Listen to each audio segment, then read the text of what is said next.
Most people believe that being a good person automatically protects them. They grow up hearing that kindness always wins, honesty is always rewarded, and if they simply treat everyone well, life will eventually return that goodness to them. It's a beautiful idea. It's comforting, it gives people hope, but sooner or later, reality introduces a difficult lesson that many never expect. Goodness without wisdom can become one of your greatest vulnerabilities. Think about how often genuinely kind people are taken for granted. They are the ones who stay late to help others but receive little appreciation in return. They forgive the same mistakes over and over again because they don't want to seem unforgiving. They say yes when they desperately want to say no because disappointing someone feels unbearable. They give second chances, third chances, sometimes even 10th chances, believing that patience will eventually change the other person. But what if the other person never intended to change? This is where the dark side of goodness begins to reveal itself, not because kindness is wrong, but because kindness without judgment invites exploitation. There are people who don't see your generosity as a gift. They see it as an opportunity. They notice that you avoid conflict. They realize that you struggle to say no. They understand that guilt influences your decisions. Slowly, they begin asking for more, expecting more, demanding more, until what began as generosity turns into obligation. And the painful part is that it rarely happens all at once. Manipulation is usually gradual. It begins with small requests, small compromises, small moments where you ignore your own discomfort because you don't want to create tension. Each time you remain silent when something feels wrong, you quietly teach the other person what they can get away with, not because you intended to, because your actions communicate your limits more clearly than your words. Many people think being good means making everyone happy, but making everyone happy often requires making yourself miserable. You sacrifice your time, your energy, your peace, your opportunity, your confidence, and eventually you begin asking yourself why your kindness never seems to produce the respect you expected. The answer is difficult, but necessary. Respect does not come from endless sacrifice. Respect comes from balanced character. People naturally appreciate kindness that has strength behind it. They trust generosity that knows when to stop. They admire compassion that refuses to become weakness. Imagine two people offering help. The first helps because they are afraid people will dislike them if they refuse. The second helps because they genuinely choose to, while knowing they are perfectly capable of saying no if necessary. Both appear kind, but internally they are completely different. One is acting from fear, the other is acting from freedom. That freedom changes everything because goodness chosen freely is powerful. Goodness forced by fear becomes dependence, and dependence always attracts those looking for someone easy to control. This is why you must stop believing that every act of kindness automatically makes you a better person. Sometimes the kindest thing you can do is refuse. Sometimes protecting your time protects your future. Sometimes walking away protects your dignity. Sometimes saying no teaches someone a lesson that endless patience never could. This doesn't mean becoming suspicious of everyone. It doesn't mean assuming every person has bad intentions. It simply means accepting that wisdom must guide goodness. Trust should be earned, access should be earned, respect should be mutual, your compassion should never require abandoning your self-respect. Because once you lose respect for yourself, your kindness slowly transforms into resentment. You begin giving while secretly hoping people notice your sacrifices. You become exhausted because nobody seems to appreciate everything you're doing. You feel invisible, not because people are cruel, because you quietly train them to expect unlimited giving. That cycle ends the moment you understand that your value is not measured by how much you sacrifice. It is measured by the standards you protect while remaining compassionate. Stay kind, stay generous, stay fair. But never confuse being good with becoming easy to use. Real goodness is not weakness. Real goodness is strength guided by wisdom. And once you understand that difference, you are ready for the next lesson. Seeing human nature as it truly is, rather than as you wish it would be. Before the script, here's the completed section in the same style and flow. One of the greatest mistakes a good-hearted person can make is believing that everyone sees the world through the same moral lens they do. You assume that because you would never intentionally betray someone's trust, neither would they. Because you value honesty, you expect honesty in return. Because loyalty means something to you, you expect it to mean the same to everyone else. but life has a way of challenging that assumption. Not everyone values kindness. Not everyone respects honesty. Not everyone feels guilty after taking advantage of another person. Some people see generosity as an opportunity. Others see patience as permission. And some quietly study the character of the people around them, searching for those who are easiest to influence. This is why one of the most important lessons you can ever learn is to see human nature as it truly is, not as you wish it would be. That doesn't mean becoming cynical. It doesn't mean assuming everyone is selfish or dishonest. It simply means accepting reality without allowing hope to blind your judgment. Hope is a beautiful quality. Blind trust is not. Many people ignore warning signs because they are attached to the version of someone they want to believe in. They excuse repeated disrespect. They explain away obvious manipulation. They convince themselves that the next apology will be different, that the next promise will finally be kept, or that enough patience will eventually transform someone's character. But character rarely changes because someone else keeps forgiving it. Character reveals itself through repeated behavior. Pay attention to that word. Repeated. Anyone can make one mistake. Anyone can have one bad day. Anyone can say the wrong thing once. But patterns tell the truth. If someone repeatedly lies, notice the pattern. If someone repeatedly breaks promises, notice the pattern. If someone repeatedly appears only when they need something, notice the pattern. If someone repeatedly ignores your boundaries while asking you to respect theirs, notice the pattern. Stop arguing with reality. Stop trying to rewrite someone's actions into a story that feels more comfortable. Facts are often far more honest than explanations. Manipulative people understand something that many kind people don't. They know that words create hope, and hope delays consequences. They apologize without changing. They promise without acting. They flatter when they sense you're pulling away. They become affectionate when they fear losing access to you. Then, once they feel secure again, the old behavior quietly returns. This cycle continues only when you judge people by what they say instead of what they consistently do. So begin asking yourself different questions. Don't ask, what did they promise? Ask, what have they consistently demonstrated? Don't ask, what do they say they believe? Ask, how do they behave when it costs them something? Don't ask, how do they treat me when they need me? Ask, how do they treat me when they don't? Those answers reveal far more than charming conversations ever will. There is another trap that good people often fall into. They mistake potential for reality. They say, I know who they could become. Maybe that's true, but you don't build your life around potential. You build it around evidence. Potential is a possibility. Character is a pattern, and patterns deserve your attention. This doesn't mean closing your heart. It means opening your eyes. You can remain compassionate while becoming more observant. You can remain generous while becoming more discerning. You can believe in people without ignoring what they repeatedly show you. In fact, real compassion requires discernment. Otherwise, you eventually give your time, your energy, your trust, and your peace to people who have done nothing to earn them. Wisdom isn't about expecting the worst from everyone. Wisdom is about allowing reality to speak louder than your wishes. Observe quietly, listen carefully, notice consistency. Don't rush trust simply because someone makes you feel comfortable today.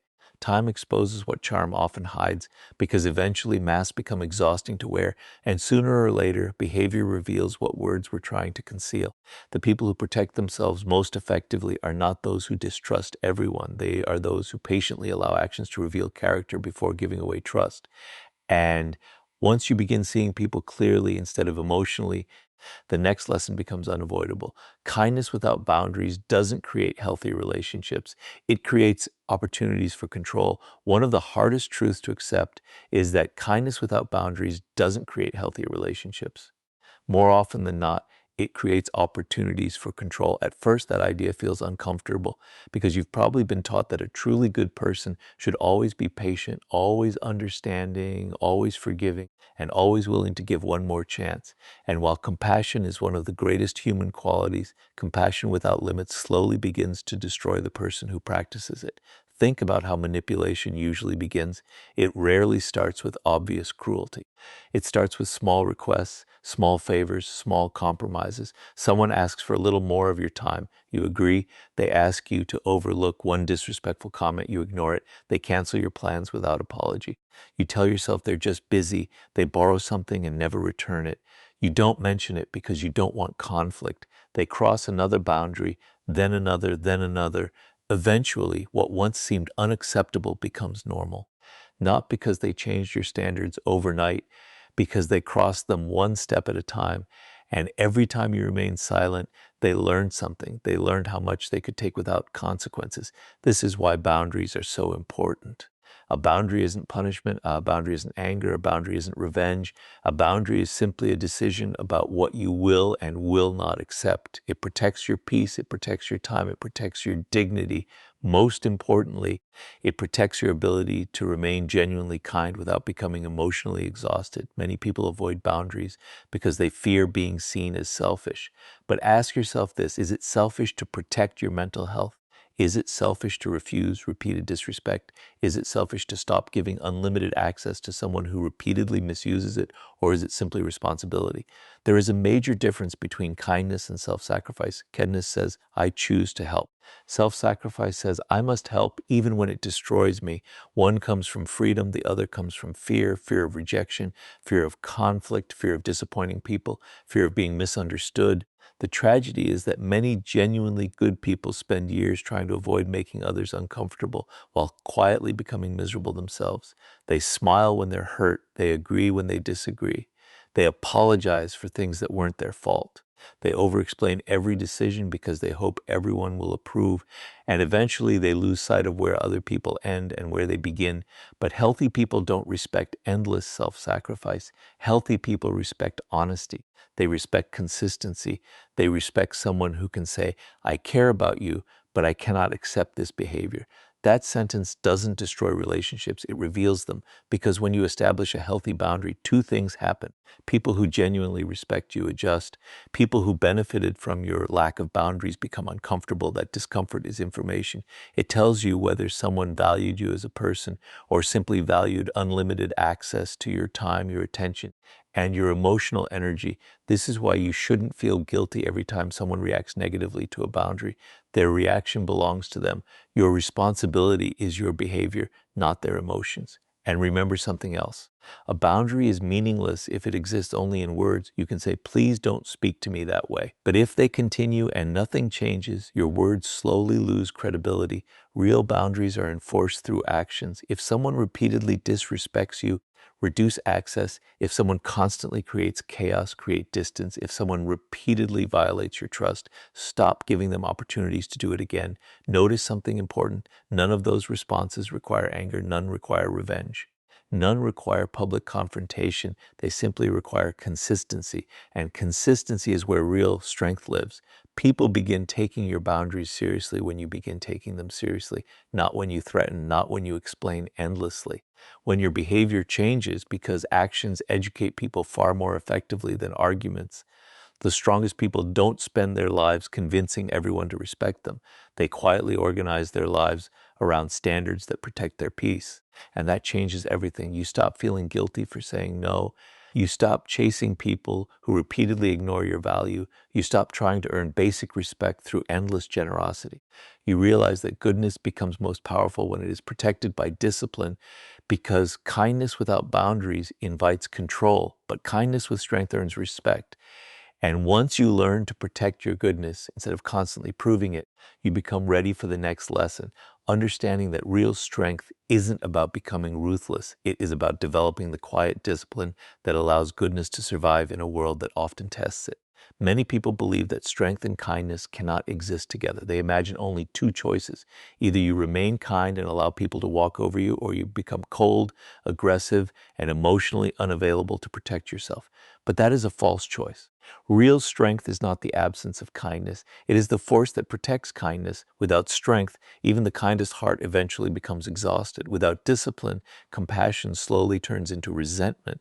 Without emotional control, generosity becomes obligation. The strongest people you will ever meet are often the calmest. They don't raise their voices to prove authority. They don't argue over every disagreement. They don't waste energy trying to convince everyone that they're right. Instead, they carry themselves with quiet confidence because their strength comes from within rather than from other people's opinions. Think about someone who immediately reacts to every insult, every criticism, every misunderstanding, every negative comment. Their emotions become controlled by whoever knows how to provoke them. Now compare that to someone who listens, observes, and chooses their response carefully. The second person isn't weak because they remain calm. They are powerful because they control themselves before trying to control the situation. That is real emotional discipline. And emotional discipline protects goodness better than anger ever could. Because when you lose control of yourself, manipulative people gain control over you. Some people don't attack your body, they attack your emotions. They know exactly which words create guilt, which comments trigger insecurity, which accusations make you defend yourself, which situations pressure you into abandoning your standards. If you react automatically every time, they quickly learn how to influence your decisions. But when you become emotionally disciplined, something changes.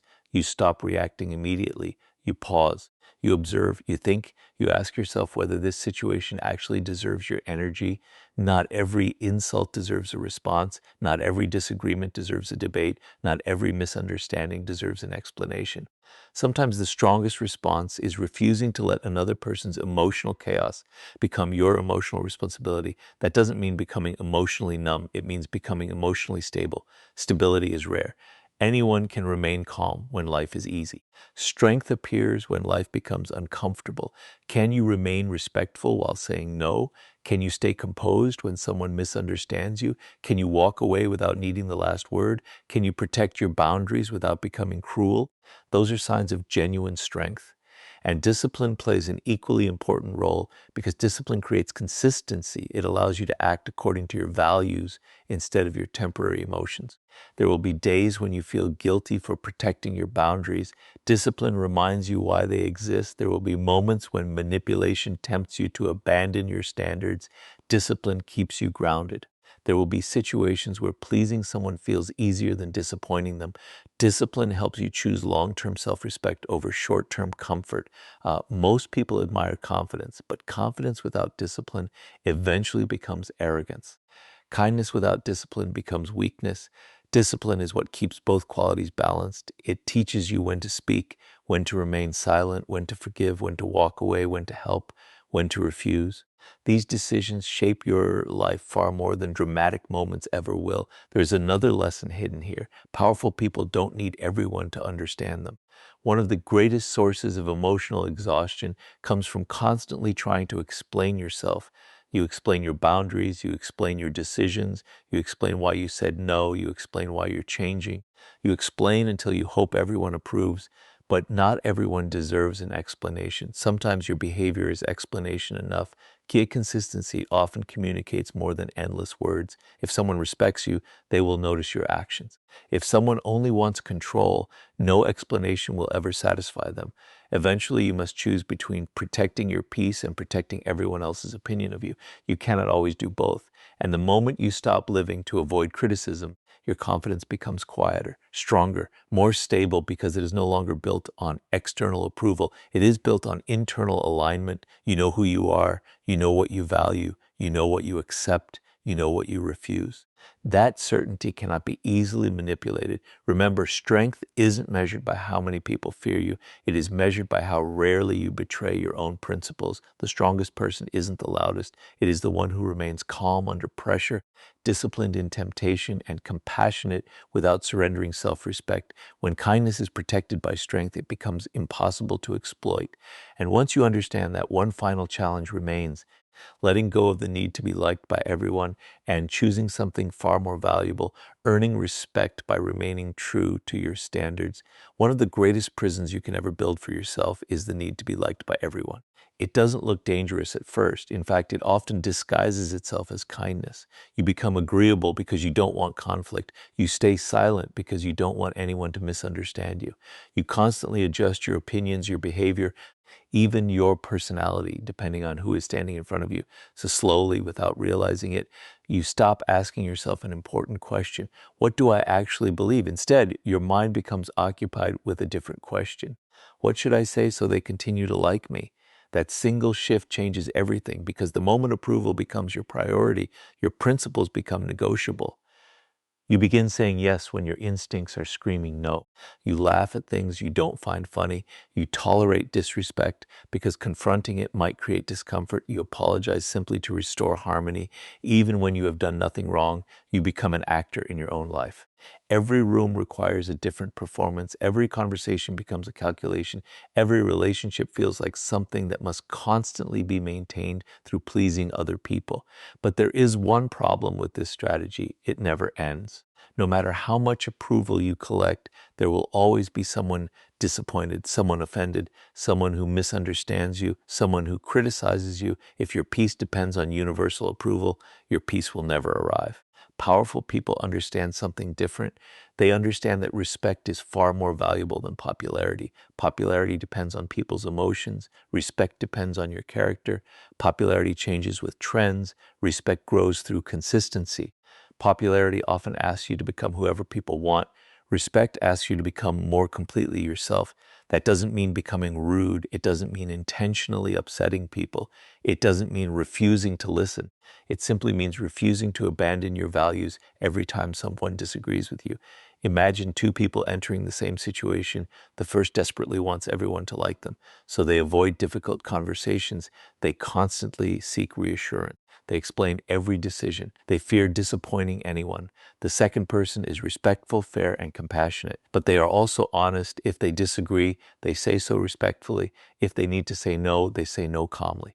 If someone dislikes them because they maintain their standards, they accept that reality without trying to chase approval. Which person do you think people trust more? Usually it is the second, because consistency creates security. People know where they stand with someone who has principles, even if they disagree. But someone who changes depending on the audience eventually becomes impossible to trust. If they tell everyone exactly what they want to hear, nobody truly knows who they are. And this need for approval often begins with good intentions. You don't want to hurt people. You don't want to create unnecessary conflict. Those are admirable qualities. But when avoiding conflict becomes more important than protecting truth, goodness quietly transforms into weakness, because manipulative people recognize approval seeking almost immediately. They notice how uncomfortable you become when someone is disappointed. They recognize your habit of over-explaining yourself. They realize you would rather sacrifice your own needs than risk temporary tension. Once they understand that, influence becomes easy. All they have to do is withdraw approval. Suddenly you begin chasing it. That is why your standards matter. Standards create stability. They remind you that not every opinion deserves equal weight. Not every criticism requires a response. Not every disagreement requires surrender. You can listen without abandoning your convictions. You can learn without losing your identity. You can admit mistakes without apologizing for existing. Strong people are not afraid of criticism, because criticism is not the measure of their identity. Their values are. And there is incredible freedom in accepting something simple. You are not supposed to be liked by everyone. Some people will misunderstand your silence. Others will dislike your confidence. Some will resent your boundaries. Some will criticize your independence.